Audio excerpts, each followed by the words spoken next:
ব্রাহ্মণবাড়িয়ার যুবককে স্পেনের ভিসার নামে সৌদির মরুভূমিতে ফেলে রাখার অভিযোগ, উল্টো পরিবারের বিরুদ্ধে মিথ্যে মামলা, প্রতিকার চেয়ে সংবাদ সম্মেলন। ব্রাহ্মণবাড়িয়া জেলা প্রতিনিধি এস.এম. নাসিরউদ্দিন খানের পাঠানো রিপোর্টে দেখুন বিস্তারিত। ব্রাহ্মণবাড়িয়ার কসবা উপজেলার কুটি ইউনিয়নের বিলঘর গ্রামে ইউরোপের স্পেনে পাঠানোর প্রলোভন দেখিয়ে সৌদি আরবে নিয়ে মরুভূমিতে ফেলে রাখার অভিযোগ উঠেছে স্থানীয় আদম ব্যবসায়ী বিল্লাল হোসেন ও তার আত্মীয় স্বজনের বিরুদ্ধে। এ ঘটনায় ভুক্তভোগীরা অভিযোগ করেন, প্রতারণার বিষয়টি জানাতে চাইলে উল্টো তাদের ঘরবাড়ি ভাঙচুর করে মিথ্যে মামলা দিয়ে হয়রানি করা হচ্ছে। এ অভিযোগে সোমবার ৮ সেপ্টেম্বর বিকেলে বিলঘর জারু মার্কেট এলাকায় এই সংবাদ সম্মেলন অনুষ্ঠিত হয়।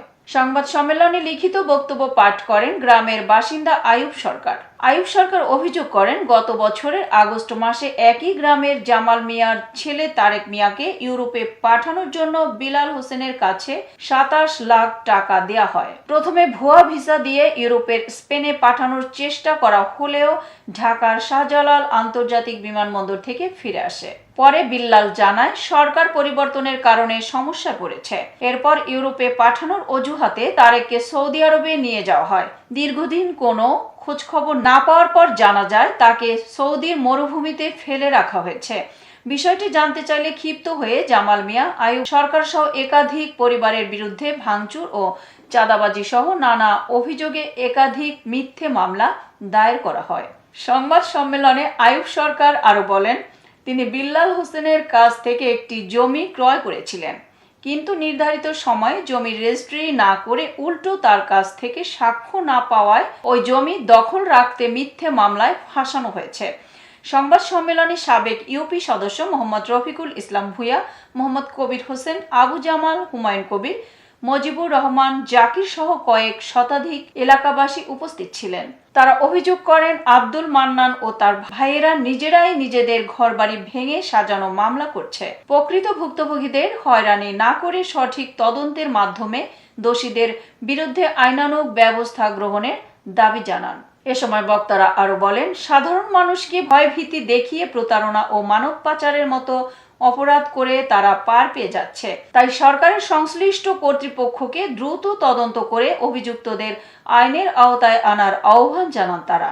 সংবাদ সম্মেলনে আব্দুল মান্নানের আপন ভাই সুরজ মিয়া বলেন, তার ভাই নিজেরাই বাড়ি ঘর ভাঙচুর করে নিজেরাই মামলা দায়ের করেছে।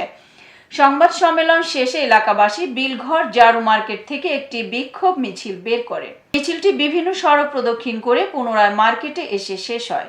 সেখানে বিল্লাল হোসেন ও তার সহযোগীদের গ্রেপ্তার ও দৃষ্টান্তমূলক শাস্তির দাবি জানানো হয়। বিল্লাল হোসেন বর্তমানে বিদেশে অবস্থান করায় তার বক্তব্য পাওয়া সম্ভব হয়নি। তার ঘনিষ্ঠ আত্মীয় মান্নান মিয়ার মুঠোফোনে একাধিকবার চেষ্টা করে যোগাযোগ করা সম্ভব হয়নি। এ বিষয়ে কসবা থানার officer in charge OC Mohammad Abdul Kader সাংবাদিকদের বলেন, ঘটনাটি আমাদের কানে এসেছে, বিষয়টি তদন্ত করা হচ্ছে। প্রাথমিক তদন্তে যা পাওয়া যাবে তার ভিত্তিতেই পরবর্তী আইনগত ব্যবস্থা গ্রহণ করা হবে।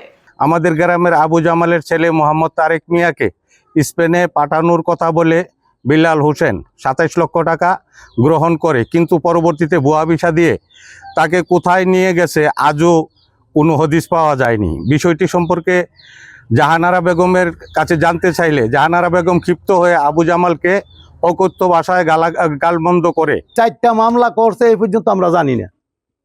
তারপরে যখন আমি বিচার দিলাম, বিল্লালের গোষ্ঠী যেটা, এই গোষ্ঠী নিয়ে আমরা বিচার করছি।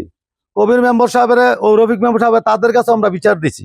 এতক্ষণ সঙ্গে থাকার জন্য ধন্যবাদ। i1 TV নিয়মিত আপডেট পেতে ভিজিট করুন আমাদের ওয়েবসাইট, ফেসবুক, ইনস্টাগ্রাম ও ইউটিউব চ্যানেলে।